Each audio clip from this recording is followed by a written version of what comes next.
আয়ুষ এবং স্যামের বোনের গায়ে হলুদের অনুষ্ঠানের দিনই এবার সমস্ত সত্যটা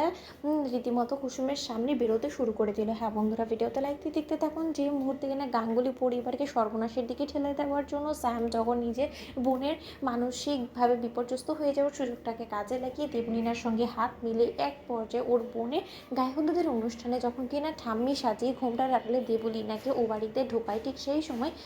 হঠাৎ করে যখন কুসুমের সন্দেহ হতে শুরু করে দেয় এবং কুসুম যখন বলতে থাকে যে কেন জানি না আমার মনে হচ্ছে যে ঠাম্মি সেজে আসা এই ব্যক্তিটাকে আমার বড্ড বেশি চেনা বলে মনে হচ্ছে, এবং ইনি কেনই বা ঘোমটা আড়াল করে রেখেছে নিজের চেহারাটা, সেটাই আমার মাথায় ঢুকছে না, এবং এর পেছনে অন্যরকম কোনো ষড়যন্ত্র তো নেই। এবং তার থেকেও বড় কথা, ছোটো সাহেবই বা এত সহজে এই স্যামের কথা নাচছে কী করে, সেই সমস্ত রহস্য আমাকে উদ্ঘাটন করতেই হবে। কারণ ছোটো সাহেব যে সৎ জ্ঞানে কোনো মতেই এই বিয়েতে সম্মতি দেয়নি, সেটা আমার বেশ ভালো করে বোঝা হয়ে গিয়েছে। এবার শুধুমাত্র সত্যে আমার উদ্ঘাটন করা বাকি। ঠিক সেই সময় এই কথা বলা মাত্র এক পর্যায়ে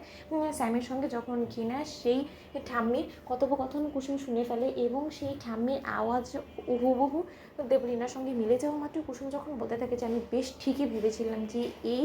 ঘোমটার আনলে কোনো মতেই এই মেয়েটা ঠাম্মি নয়, বরঞ্চ দেবলীনা ম্যাডামই রয়েছেন, হয়তো বা অন্য কেউ, যে কিনা কোনো মতে আমাদের গাঙ্গুলি পরিবারে ঢুকে আমাদের গাঙ্গুলি পরিবারটাকে তছনছ করে দিতে চায়, এবং সেটা কুসুম সরকার বেঁচে থাকতে অন্তত কোনো মতে হতে দেবে না। ঠিক সেই সময় স্যাম যখন কিনা বলতে থাকে যে আরে ঠাম্মি তুমি একদম টেনশন করো না তো, তোমার নাতনির বিয়েটা একবার সম্পন্ন হতে তো, তার পরবর্তীতে দেখো এই গোটা গাঙ্গুলি পরিবারটাকে কী করে আমি নিজে বশ করে ফেলি, এবং তার পরবর্তী থেকে সেটাই হবে যেটা এই স্যাম ঠিক করবে, এবং এই স্যামই হবে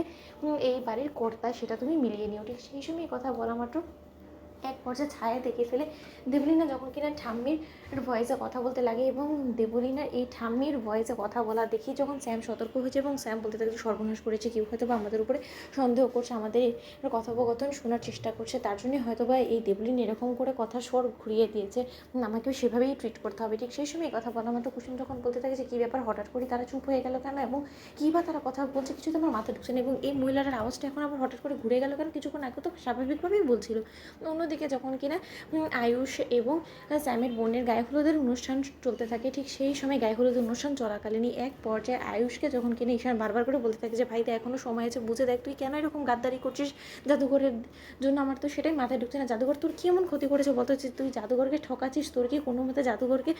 নিজের স্ট্যাটাসের বলে মনে হয়নি? আরে যদি সত্যি সত্যি সেটাই মনে হয়ে থাকতো তাহলে তুই আগে কেন বলি না, কেন জাদুঘরে এত বড় সর্বনাশ করলি বলতো? ঠিক সেই সময় না শঙ্কর যখন বলতে থাকে যে এটাই যদি